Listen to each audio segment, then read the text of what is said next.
Casamento é coisa séria. Eu acabei de voltar de um casamento e me deu um clique. Preciso contar isso para a comunidade mais rica do Brasil. Então, se você está prestes a se casar, ou mesmo se você já se casou e ainda não entendeu muito bem o que significa comunhão parcial, comunhão universal ou separação total de bens, presta atenção nesse vídeo e assista até o final, porque hoje você vai entender o que significa isso e se você entrou ou não em uma grande roubada. Ai, que festa do bem casado!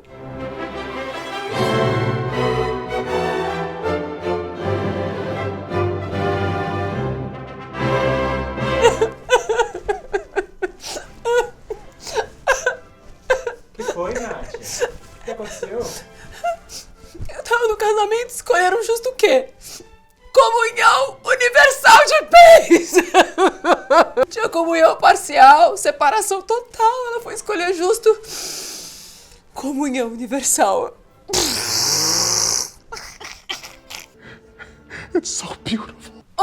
Olá, meninos e meninas, sejam muito bem-vindos ao Me Poupe, o canal mais elegante das madrinhas de casamento mais elegantes do Brasil. Muitas pessoas pediram esse vídeo sobre comunhão de bens e quando a pessoa pede e se inscreve no canal, a Nath faz. Então, se você quer que o seu pedido seja atendido, já se inscreve, deixa seu joinha nesse vídeo, compartilha com todos os seus amigos, todas as suas amigas, porque tem muita gente que entra numa cilada gigantesca porque acha que... Ai, não vou ficar falando sobre isso, né? Ai, é chato ficar falando sobre dinheiro. Ai, todo mundo casa desse jeito, então eu vou casar também. É uma cilada. Não importa qual regime de bens você vai escolher depois que você assistir todo esse vídeo, você precisa de uma corretora de valores e de um banco digital para investir o seu dinheiro sozinha ou sozinho. Você não vai conseguir investir numa conta conjunta, numa corretora de valores. Por quê? Porque não existe. Você só investe no seu CPF. É cada um com seus problemas e com seus investimentos. Eu deixei o link para você abrir sua conta no Modal Mais aqui embaixo. Tem fundo de investimento para quem gosta de mais risco, tem ações, tem fundo de renda fixa e dependendo do regime de bens que você escolher, cuidado, porque não é porque tá na corretora que a tua mulher e o teu marido não pode pegar depois quando vocês se separarem. Então, ó, fica de olho. Sherlock, homeboy. O que é comunhão de bens? Aqui no Brasil, e acredito que na maior parte do mundo, existe um contrato. Então, quando você vai se casar no civil, você vai num cartório e você assina lá um papel, tem sempre duas testemunhas, e essas testemunhas, e você e o seu marido ou sua esposa, comprovam ali, registram em cartório que vocês casaram mediante aquele contrato de bens. Então, existem algumas maneiras. E quais são os mais comuns? Primeiro tem a comunhão universal de bens, tem a comunhão parcial de bens e tem a separação total de bens. Aqui no Brasil, se você se junta com uma pessoa, tem uma união estável com ela, que é o meu caso, eu sou casada só da boca pra fora, vou falar a verdade. Eu não uso aliança, fiz um post, inclusive, muito polêmico no meu Instagram falando sobre isso esses dias, depois olha lá no meu Instagram. Aqui no Brasil, quando você não formaliza a sua união, ou seja, quando você não casa lá de papel passado, no cartório e tal, o que vale pros juízes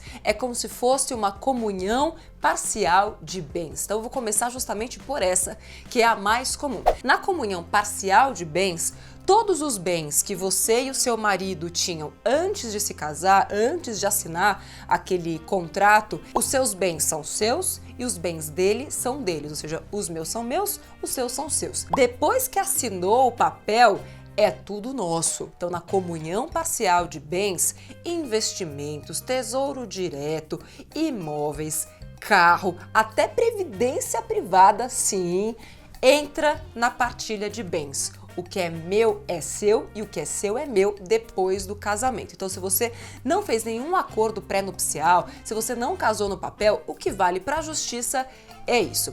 E por que é tão importante você conversar sobre isso com a sua futura esposa ou com o seu futuro esposo? Porque na hora que tá tudo bem, você fala, Ai, não vou falar sobre isso, né? Porque é meio mesquinho ficar falando sobre dinheiro. e aí depois, se tudo dá uma merda, se vocês se separam, você descobre que a pessoa é o diabo na sua frente. A pessoa vai fazer o inferno na sua vida. Ela vai querer arrancar o seu couro, ela vai querer arrancar tudo que é seu, porque ela Te odeia. Nossa, como a Nath é pessimista. conversa com alguém que se separou. A cada 10 casamentos, 9 terminam em treta, principalmente por causa de dinheiro. Então, se você quer evitar problemas no futuro, já resolva a sua vida no presente.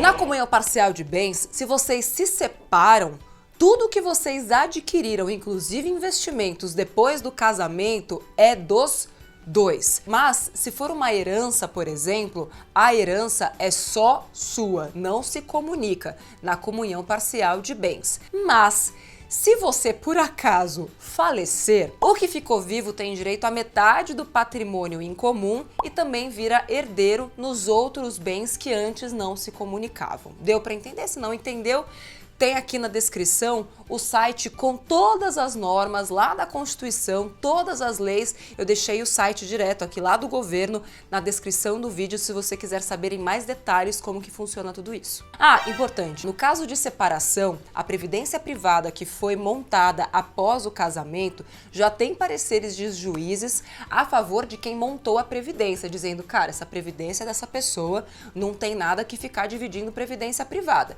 mas vai depender da interpretação do juiz e do poder do seu advogado. Get down to business. Comunhão total ou universal de bens. Essa é aquela que a minha amiga acabou de fazer. Eu falei, mano, por que você vai fazer isso? Mas cada um toma a decisão que quer, não é verdade? Na comunhão universal de bens, o que vocês tinham antes e depois passa a ser de todo mundo, ou seja, o que é meu é seu, o que é seu é meu e o que é meu é nosso. Então, basicamente é isso. Na comunhão universal de bens, tudo antes e depois do casamento é de todo mundo. Ou seja, se vocês se separarem, tudo que vocês ganharam e tiveram antes e depois do casamento é dos dois, a não ser algumas especificações de bens que não são comunicáveis, doações. Por isso é importante você procurar saber mais a respeito e, em caso de mais dúvidas, procura um advogado de família ou de comunhão de bens para poder te orientar da melhor maneira possível. E por último, a separação total de bens. O que é meu, o que é seu, antes e depois do casamento. E não vem querer pedir direito nenhum sobre as minhas coisas depois que a gente se separar, porque ó, você assinou um papel, meu amor. Você aceitou essas condições quando você casou comigo. Então não venha me pedir metade do imóvel que eu comprei depois, metade da minha ilha, metade dos meus helicópteros, porque são todos meus, você assinou. Então a separação total de bens é exatamente isso. O que é meu, o que é seu, antes e depois do casamento. Caso um dos cônjuges venha a falecer, o outro tem direito sobre os bens que são herdados, ou seja, quem ficou vivo se torna um herdeiro automaticamente, ainda que fosse uma separação total de bens. Na hora que um morre, o outro vira herdeiro. E sendo herdeiro, vai ter que dividir com outros herdeiros também. Se fosse um caso de comunhão parcial de bens, ele teria direito a metade. Como é uma separação total, ele não tem esse direito de metade adquirido. Ele entra lá na partilha junto com todos os outros herdeiros. Dá para rever a comunhão de bens? Você se arrependeu de ter casado, de repente, em comunhão universal de bens ou comunhão parcial de bens? Sim, dá para rever, mas isso tudo é feito em juízo e tem que ser conversado entre o casal. Não dá para você dar um balão na sua esposa ou no seu marido e ir lá no cartório e falar: não quero mais isso aqui não, viu? Eu quero mudar. Mas a senhora tem que notificar o seu marido, ele tem que assinar também. Jura? Os dois têm que estar de comum acordo que aquela mudança vai ser feita. Como fazer isso de uma maneira mais tranquila possível? Pegando esse vídeo e falando: nossa, vamos ver esse vídeo aqui da Nath? Que interessante. In the line of duty. E aí, no final desse vídeo, neste exato momento, você olha pra pessoa e fala: será que a gente tem que mudar? E aí vocês começam uma conversa saudável. Pega esse vídeo, já manda o link pro seu namorado, pro seu ex-namorado, para todo mundo da sua família que tá pensando em casar ou que já está casada, porque esse é um assunto que as pessoas não conversam e muita gente se dá mal porque tem vergonha, porque tem medo de falar sobre isso. E não precisa ter medo, já que é um acordo, é um contrato, não tem nada a ver com sentimento. Vocês hoje estão muito felizes, mas o dia de amanhã a gente não pode prever. Então o contratos servem justamente para isso, para colocar lá no papel e prever enquanto tá tudo bem, para que tudo continue bem quando tudo desandar. Qual desses regimes de bens mais você se interessou? Comenta aqui embaixo que a Nath quer saber. Qual deles você escolheria se você fosse casar hoje? Beijo pra você e até o próximo Me Poupe. Tchau!